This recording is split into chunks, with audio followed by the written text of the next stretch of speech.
एक समय की बात है। भोलापुर नामक गांव में एक बहुत ही बड़ा पेड़ था। गांव के लोगों का कहना था कि उस पेड़ के अंदर चुड़ैल का बेटा रहता है, इसीलिए लोग उस पेड़ के पास जाने से भी कतराते थे। उसी गांव में सरजू और उसकी पत्नी रहते थे। वो सारा दिन खेत पर मेहनत मजदूरी कर अपने घर का गुजारा करता था। एक दिन की बात है। बसंती, मैं सारा दिन खेत पर काम करता हूँ, फिर भी मुझे उतने पैसे नहीं मिलते कि घर का गुजारा सही से हो सके। मैं भी सोच रही थी कि घर पर कुछ न कुछ काम कर लिया करूं। तुम्हें काम करने की कोई जरूरत नहीं है, मैं कुछ न कुछ और काम करूँगा, तुम परेशान ना हो। रात भी बहुत हो गई है, खाना भी बनाना है। मैं जाकर आपके लिए अभी खाना बना कर लाती हूँ। ठीक है, जल्दी से खाना बना कर ले आओ, बड़ी जोरों की भूख लगी है। इतना कहकर बसंती खाना बनाने चली जाती है। जब खाना बनकर तैयार हो जाता है तो वो सरजू को खाने के लिए बुलाती है। खाना तैयार है, आकर खाना खा लो। लाओ, जल्दी खाना लाओ, बड़ी जोरों की भूख लगी है। आज तो लगता है कुछ ज्यादा ही खा लिया। अब मुझे तो अब नींद आ रही है, अब मैं तो चला सोने, कल काम पर भी जाना है। सरजू और बसंती खाना खाकर सो जाते हैं और अगली सुबह सरजू बसंती से कहता है, बसंती, मैं खेत पर जा रहा हूँ, मुझे चाय नाश्ता दे दो। मैंने तुम्हारे खाने के लिए रोटी रख दी है। सरजू चाय नाश्ता करके खेत पर निकल जाता है और वो खेत पर काम करने लगता है। आज उसका बिल्कुल काम करने में मन नहीं लग रहा था। वो सोच रहा था, ऐसे कब तक चलेगा, खेत पर काम करके भी घर का गुजारा नहीं हो पाता। सारा दिन आज सरजू खेत पर परेशान रहता है। उसे समय का पता ही नहीं चलता कि कब शाम हो गई। आज तो समय पता ही नहीं चला, शाम भी हो गई, अब मुझे घर चलना चाहिए। सरजू खेत पर से अपने घर जाने लगता है तो परेशान होने की वजह से उसे ध्यान ही नहीं रहता कि वो उसी रास्ते से जा रहा है जहाँ भूतिया पेड़ है जिसमें एक भूत रहता है। तभी उसे एकदम ध्यान आता है कि वो तो उसी पेड़ के पास आ गया जिसमें भूत रहता है। अब क्या होगा, मुझे तो पता ही नहीं चला कि कब मैं इस पेड़ के पास आ गया। तभी पेड़ में से आवाज आती है, मेरे पास आओ। कौन कौन बोल रहा है? तभी पेड़ में से फिर आवाज आती है, मैं तुम्हें माला माल कर दूंगा, सोच क्या रहे हो, आ जाओ, मैं तुम्हें इतना माला माल कर दूंगा कि तुम्हारी 7 पुश्तें आराम से बैठकर खाएंगी। सरजू पेड़ की बात सुनकर सोचने लगता है, ये भूत मुझे माला माल कर देगा, फिर हमें किसी चीज की दिक्कत नहीं होगी। सरजू डरते डरते पेड़ के पास जाता है और देखता है कि पेड़ के अंदर जाने का रास्ता बना हुआ है। सरजू उस पेड़ की खोह में उतर जाता है तो देखता है पेड़ के अंदर भूत है और भूत के पास बहुत सारा सोना पड़ा है। इतना सारा सोना? तुम्हें ये सोना मिल सकता है, पर उसके लिए तुम्हें मुझे इस पेड़ से आजाद करना होगा, फिर तुम ये सोना लेकर जा सकते हो। तुम्हें क्या चाहिए? तुम मुझे इस पेड़ से बाहर निकाल दोगे तो तुम ये सोना ले सकते हो। सरजू उस भूत को पेड़ से बाहर निकाल देता है। पेड़ से निकलते ही भूत जोरों से हंसने लगता है। उसे हंसता देख सरजू बुरी तरह डर जाता है।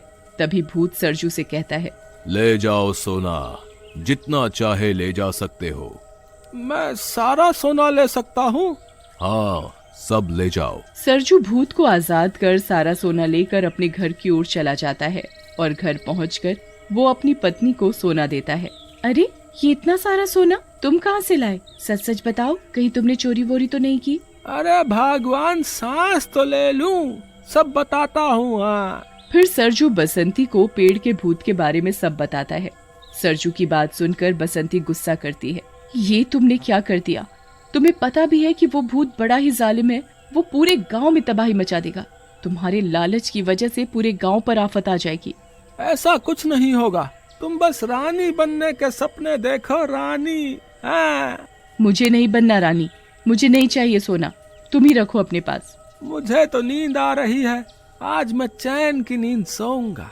ये कहकर सरजू सो जाता है, पर बसंती को तो उस भूत की वजह से नींद नहीं आ रही थी जिसे सरजू ने आजाद किया है। पता नहीं अब क्या होगा, वो भूत क्या करेगा।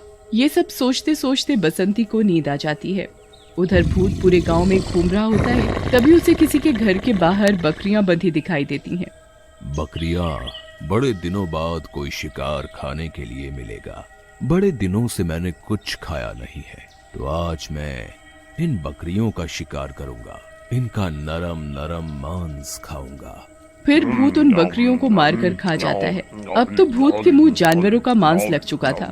वो और जानवरों को खाने की तलाश में थोड़ी दूर जाकर भूत को कुछ भैंसें बंधी दिखाई देती हैं। अरे वाह, मिल गया दूसरा शिकार। आज तो इन्हें खाकर चैन आ जाएगा। सालों से कुछ खाने को मिला भी नहीं, इन्हें खाकर अपनी भूख शांत करूंगा। कोई जानवर नहीं बचेगा इस गांव में, सबको मार कर खा जाऊंगा। फिर भूत उन सभी भैंसों को भी मार कर खा जाता है। और अगली सुबह बकरियों का मालिक भोला अपनी बकरियों की हड्डियों को पड़ा देखकर रोने लगता है। अरे ससुरा, हमार बकरीन को कौन मार के खा गया भैया? अरे हमारी बकरी, अब हमारा गुजारा कैसन हो? इसी से तो हमार रोजी रोटी चलत रही थी, अब हम कैसे जिए? तभी उसके रोने की आवाज सुनकर गांव वाले आ जाते हैं। अरे इन बकरियों को कौन मार कर खा गया भाई? पता नहीं ये किसने किया, लगता है जंगल से कोई शेर वेर आकर खा गया होगा भैया। तभी एक औरत, ये तो बड़ी परेशानी की बात है, चलो सब लोग अपने अपने जानवरों का ध्यान रखना। ये कहकर गांव वाले अपने अपने काम पर निकल जाते हैं। भोला की बकरियों की खबर बसंती तक पहुंचती है। अजी सुनते हो, कल रात में कोई भोला की बकरियों को खा गया। हाँ मैंने भी सुना, बड़ा दुख हुआ सुन के। हमें भी अपनी गायों का ध्यान रखना पड़ेगा। देखो रात भी हो गई है, मैं एक बार गायों को देखकर आती हूँ कि वो ठीक ठाक हैं कि नहीं। बसंती बाहर गायों को देखने चली जाती है। गायों तो सारी ठीक है, एक बार इन्हें गिन लूं। 1 2 3 4 5 6, हाँ पूरी है। बसंती अपनी गायों को देखकर और उनकी गिनती करके वापस आकर सो जाती है। बसंती के जाते ही वहाँ भूत आ जाता है और वो गायों को पकड़ लेता है। इतनी सारी गायें सब खत्म कर दूंगा, खा जाऊंगा इन्हें मारकर। इस गांव में कोई जानवर नहीं बचेगा। तभी बसंती को उसके घर के बाहर बंधी गायों के शोर की आवाजें आने लगती हैं। आज गायें कुछ ज्यादा ही शोर मचा रही हैं। अभी तो मैं गायों को देखकर आई, फिर ये शोर क्यों मचा रही हैं? सरजू बसंती को बाहर गायों को देखने के लिए कहता है। बसंती जाओ ना, बाहर गायों को देख कर आओ कि सब ठीक है कि नहीं। ना बाबा ना, मैं अकेले नहीं जाऊंगी, आप भी मेरे साथ चलो। आपको पता है ना रात में कोई आकर जानवरों को खा रहा है, अगर उसने मुझ पर हमला कर दिया तो? ठीक है, मैं तुम्हारे साथ चलता हूँ। सरजू और बसंती बाहर जाकर देखते हैं कि भूत उनकी गायों को पकड़कर खा रहा है। बसंती भूत को देखकर डर जाती है और वो डर के मारे सरजू को कसकर पकड़ लेती है। ये भूत तो हमारी गायों के साथ साथ हमें भी खा जाएगा, अब क्या होगा? तभी सरजू कहता है, अरे ये तो वही भूत है जिसे मैंने आजाद किया था, पर मुझे क्या पता था कि ये गांव के जानवरों को मार कर खा रहा है। अरे ये मैंने क्या कर दिया भैया? मेरे सोना लेने की वजह से कितने मासूम जानवरों को अपनी जान से हाथ धोना पड़ रहा है। ये तुमने क्या कर दिया? तुम्हें भगवान कभी माफ नहीं करेगा। हमें कोई न कोई रास्ता तो निकालना पड़ेगा। हम गांव के पास वाले पुजारी के पास चलते हैं, वो ही पूरे गांव वालों को इस भूत से छुटकारा दिला सकते हैं। यह ठीक रहेगा। सरजू और बसंती गांव के पुजारी के पास जाते हैं। तभी उन्हें गांव के कुछ लोग रास्ते में मिलते हैं और वो गांव के लोगों को भूत के बारे में सब बताते हैं। मुझे माफ कर दो, मैं सोने के लालच में अंधा हो गया था, पर अब मुझे अपनी गलती का एहसास है, इसीलिए हम पुजारी जी के पास भूत से बचने का उपाय पूछने जा रहे थे। चलो हम सब भी तुम्हारे साथ चलते हैं। फिर सभी गांव वाले सरजू और बसंती भी पुजारी के पास जाते हैं और पुजारी के पास जाकर भूत की घटना के बारे में सब बताते हैं। पुजारी जी, हमें उस भूत से बचाओ, वो हमारे सभी जानवरों को मारकर खत्म कर रहा है। वो भूत बड़ा ही शक्तिशाली है। बहुत सालों पहले गांव के लोगों ने उसे और उसके जानवरों को जलाकर मार डाला था। फिर वो एक भूत बन गया तो एक तांत्रिक ने उसे पेड़ में कैद कर दिया। अब वो भूत आजाद हो गया है, इसलिए वो गांव वालों से अपनी मौत का बदला ले रहा है। पुजारी जी, हम सब गांव वालों को इस भूत से छुटकारा कैसे मिलेगा? पुजारी जी अपनी मंत्र शक्ति से भूत को बुलाते हैं। कौन है? किसने मुझे याद किया? किसने अपनी मौत को दावत दी है? मैंने तुम्हें बुलाया है। तुम इन गांव वालों के जानवरों को क्यों मार रहे हो?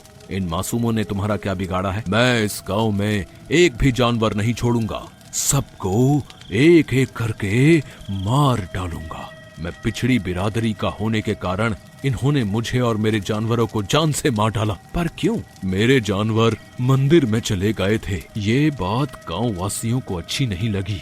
उन्होंने मुझे और मेरे जानवरों को पेड़ के नीचे आग लगाकर मार डाला। तांत्रिक अपनी पूजा पाठ करके भूत को मुक्ति दिलवा देता है।